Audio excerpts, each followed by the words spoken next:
الحمد لله.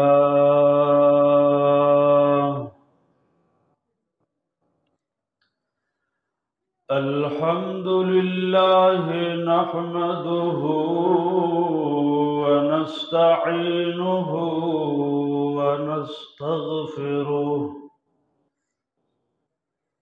ونستغفره ونؤمن به ونتوكل عليه ونعوذ بالله من شرور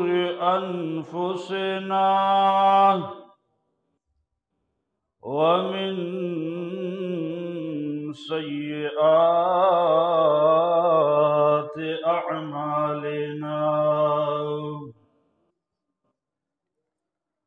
من يهده الله فلا مضل له ومن يضلله فلا هادي له. وأشهد أن لا إله إلا الله وحده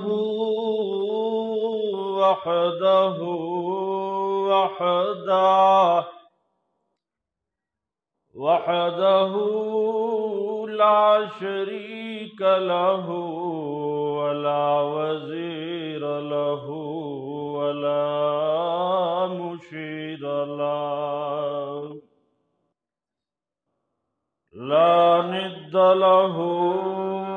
ولا ضد له ولا أول له ولا آخر له لا ظاهر له ولا باطن له. ثم نشهد أن سيدنا وسندنا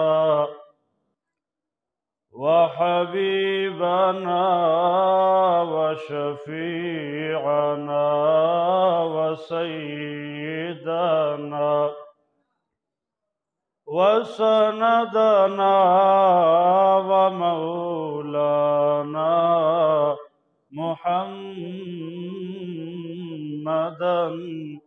عبده ورسوله. رضيت بالله ربا وبالإسلام دينا وبمحمد صلى الله عليه وسلم رسولا نبيا والكعبة قبلة والقرآن إماما والمسلمين إخوانا وبجماعة إشاعة التوحيد والسنة تنزيما. وصلى الله تعالى على خير خلقه محمد وعلى آله وأصحابه وأزواجه وذرياته أجمعين. أما بعد فأعوذ بالله من الشيطان الرجيم. بسم الله الرحمن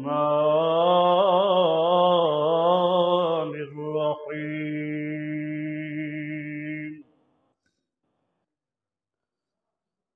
قل بفضل الله وبرحمته فبذلك فليفرحوا هو خير مما يجمعون. وقال تعالى في مقام آخر: يا أيها الذين آمنوا قوا أنفسكم وأهليكم نارا. وقال النبي صلى الله عليه وسلم: خيركم من تعلم القرآن وعلمه. وقال الشاعر: تچی پیدا شویتا جڑل خلق خندل، تچی پیدا شویتا جڑل خلق خندل، داس مرشچت خاند خلق جاڑی. درود شریف.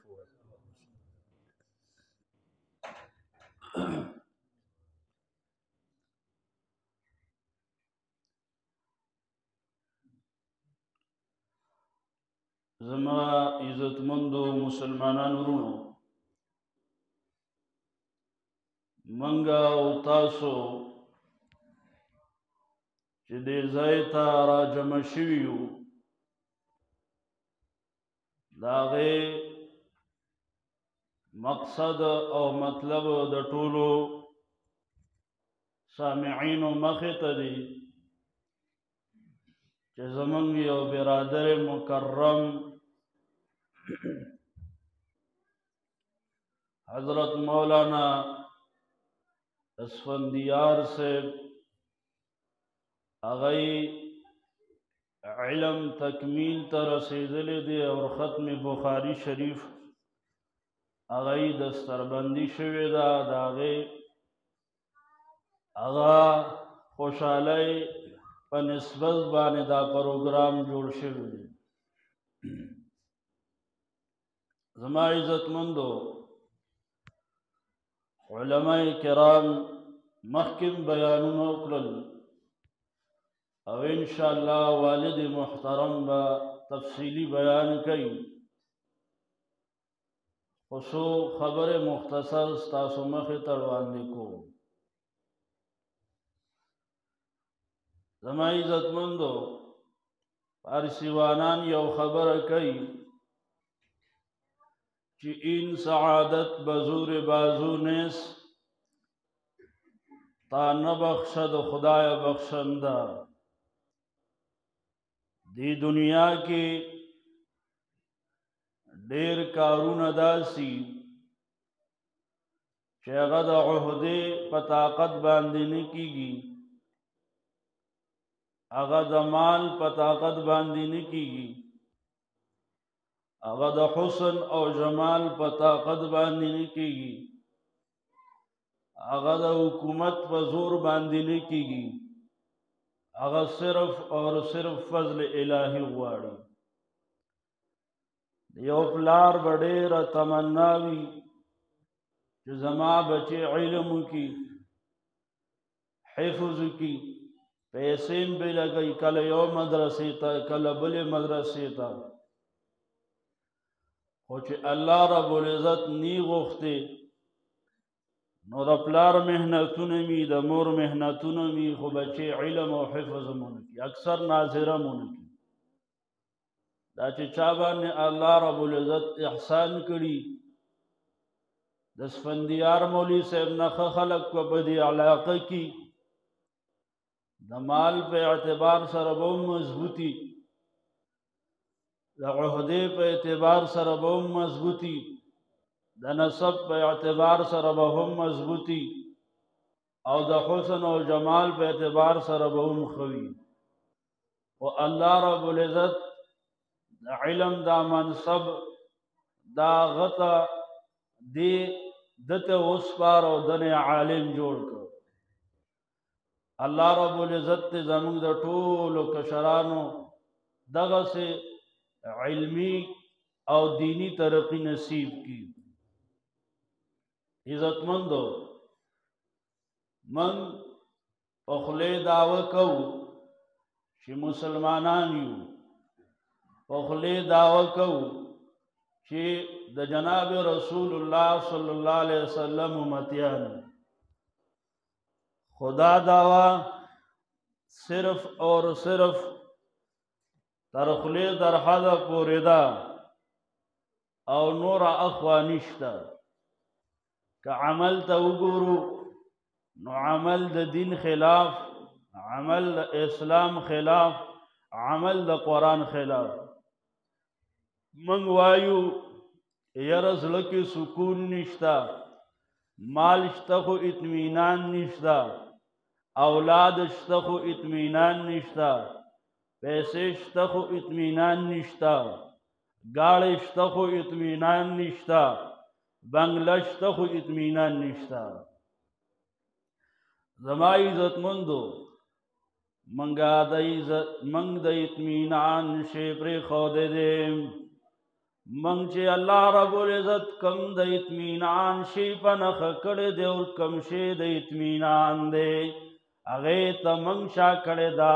اللہ رب العزت وی د اطمینان شی پہ جنا اللہ بذکر اللہ تطمئن القلوب خبردار اے مسلمانا کته د زړه اطمینان غواړې کته د زړه سکون غواړې او ته د زړه خوشحالي غواړې هغه الله رب العزت صرف اور صرف په خپل کتاب کې ښودی دا الله وی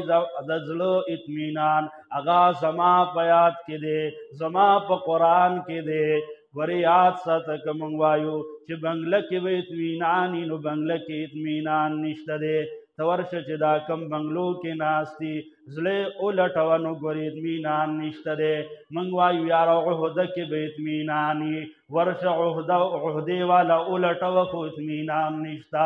موږ وایو یاره په پاټۍ کې به اطمینان وي ورشه د پاټۍ والا نه تپوس وکړه ګورې اطمینان نشته دی ځکه موږ د اطمینان شی پرېښودی دی الله رب العزت وایي الا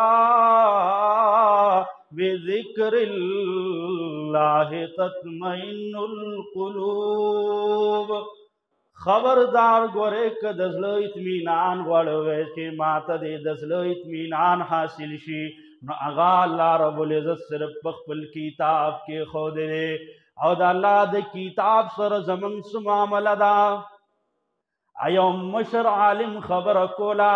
وی نن سبا مسلمان تا جماعت دا سخکاری چی تانا و ملاور تا دا سخکاری لکی سیچو زمون خود قرآن سر دا معاملہ دا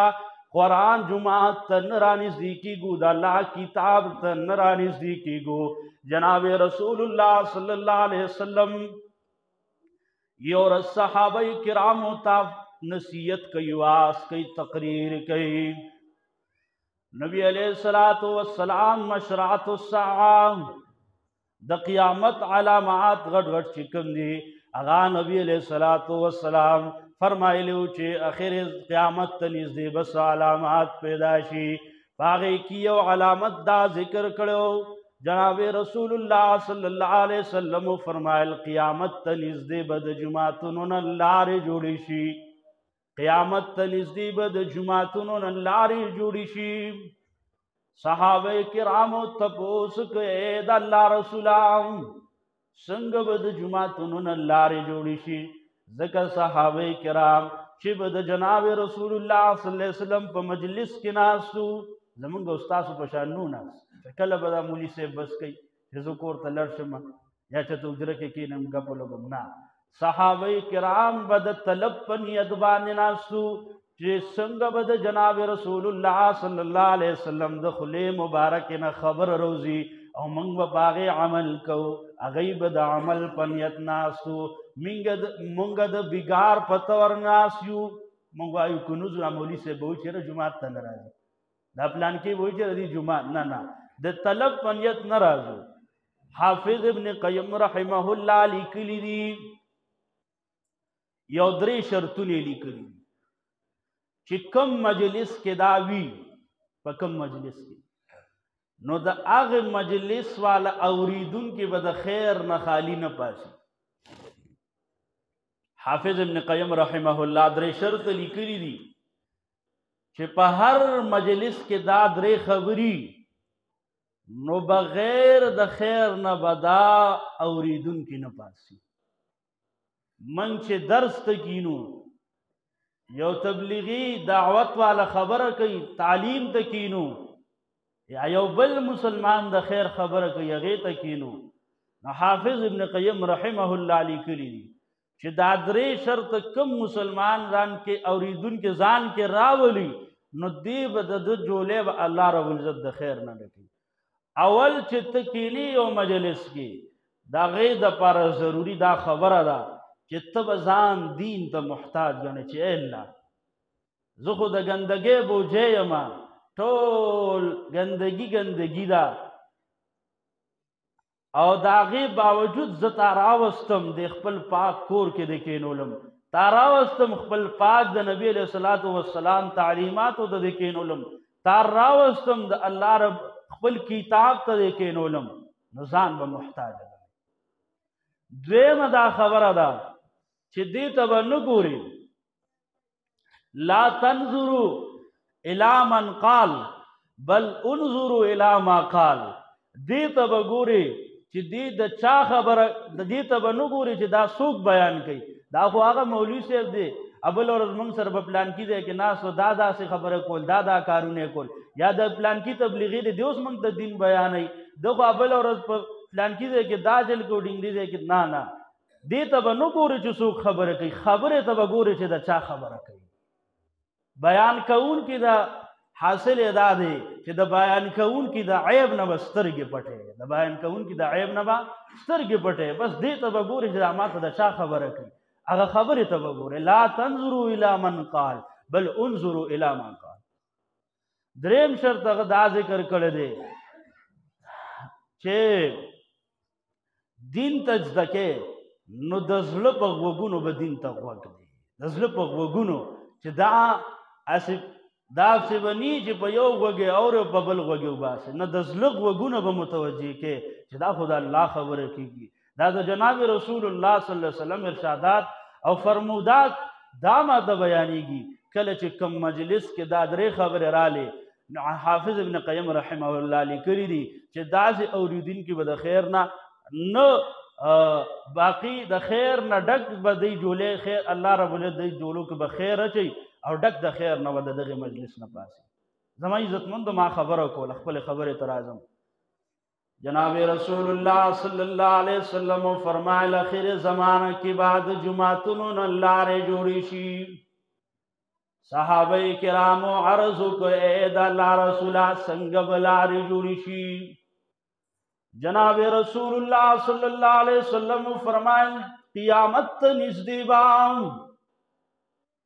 جماعتونو نه لارې جوړې شي، داسې لارې به ترې جوړې شي چې جماعتونه خو به ښه مزېدار جوړي، ټیل به لګېدلي، ماربل به لګېدلي، د شیشو انتظام به شوي، د رڼا انتظام به وي، د بجلۍ انتظام به وي، خو جماعت کې به عبادت کوونکي جمع کې په محله کې به په سوونو کسانی، جمع کې به 2-3 بوډاګان جمع کې ولاړي، جمع کې به څوک وي، جمع به ولاړی، خلک به لار باندې تېرېږي. اقا حال دی زما عزتمندو، اقا حال دی. جماعت کې به دغه 2-3 بوډاګان که جمع کي ای به ځوانان هغه مونځ له نه راځي، کور کې به ناست دي، جمع ته وشي، یا خو اکثر کوي نه او که کوي نو اکثر ته جمع شي. زما عزتمندو خپلو کشرانو ته دین وښایه، سبا به پرې خوشحاله یې او سبا به تاسو نه یې او الله رب العزت به دا ستاسو دپاره د نجات ذریعه وګرځي. یو سړی امام غزالی رحمه الله یو واقعه لیکلې ده اخیره زمانه کې دا مخکې زمانه کې یو سړی و او ډېر بد عمله و ډېر زیات بد عمله و وفات شو څه وخت پس چا په خوب کې ولید او ورته وی چې الله رب العزت تا سره څه معامله وکړه خو دا سړی چې مړ کېده نو د ده نه بیبي پاتې وه د هغې په خېټه باندې حمل پاتې و د ده د پیدایش نه وروسته یو بچی پیدا شو د ده هغه مور جومات ته بوتو او استاذ ته کېنو او استاد ورته وی بسم الله الرحمن الرحیم ماشوم وی بسم الله الرحمن الرحیم دغه سړی چا په خوب کې ولید ورته وی الله رب العزت تا سره څه معامله وکړه هغه ورته وی زه چې څنګه قبر کې کېښودی شم عذابونه و عذابونه و اچانک اکدم ماته د جنت دروازې کلو شوې ما تپوس کو پرشتو نه چې دا د جنت دروازې ولې کلو شوې وجې څه ده وی هغوی وی چې ته وفات کېدې ستا د وفات نه وروستو ستا یو بچی پیدا شوی دی او هغه جومات ته تللی دی او د جومات استاذ ورته وی چې بسم الله الرحمن الرحیم ماشوم وی چې بسم الله الرحمن الرحیم دا الله رب العزت رحمت په جوش کې راغی هغه الله رب العزت فرمایل چې د دنه پیدا غ زما نوم اخلي زما د غیرت تقاضا دا نه ده چې د دنه پیدا غ زما نوم اخلي او زه دې دله عذاب ورکوم د جنت دروازې ورته کلو کوي زما عزتمندو خپل کشرانو ته دین وښایي چې خپلو کشرانو ته مو دین وښو پلار به پیژني چې دا مې پلار دی مور به پیژني چې دا مې مور ده خور به پیژني چې دا مې خور ده او قدر به هم پیژني چې د مور څه مقام دی د پلار څه مقام دی د خور څه مقام دا دین ښیي موږ سکول باندې توجه کوو خو دین باندې توجه نه کوو زما عزتمندو اصل چیز د دین د دې دنیا هم خوشحالي ده او د هغې دنیا هم خوشحالي ده د دې دنیا هم خوشحالي ده او د هغې دنیا هم خوشحالي ده او که چرته من دین ته شا کو دا دنیا به هم خرابوي هغه دنیا به هم خرابوي زمونږ به هم خرابوي د کشرانو وروستو نسل به هم خرابوي ځکه الله رب العزت خپل قرآن کې فیصله کړې ده چې چا زما کتاب ته شا کړه زما قرآن ته شا کړه الله رب العزت فیصله کړې ده ومن اعرض عن ذکری فإن له معيشة ضنكا ونحشره يوم القيامة أعمى الله رب العزت ومن اعرض عن ذکری چاچه زما د کتاب نه مخ واړو چاچه زما د یاد نه مخ واړو چاچه زما د قرآن نه مخ واړو فإن له معیشة ضنکا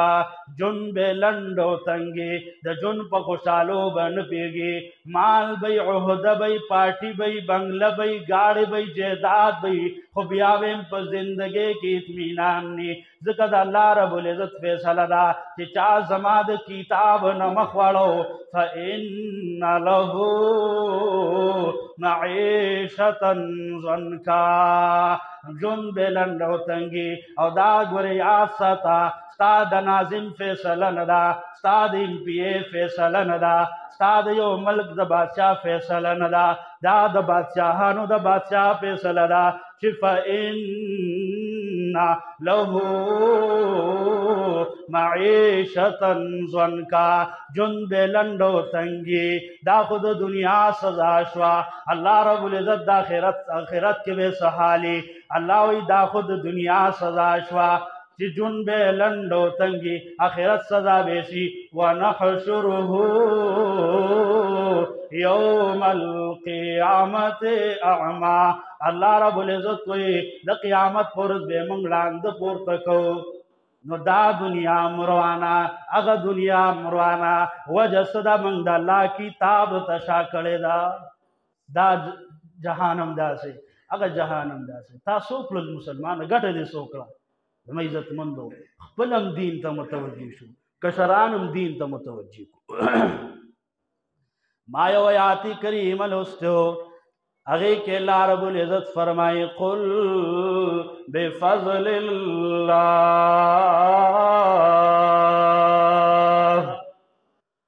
قل بفضل اللہ وبرحمته فبذلك فليفرحوا هو خير مما يجمعون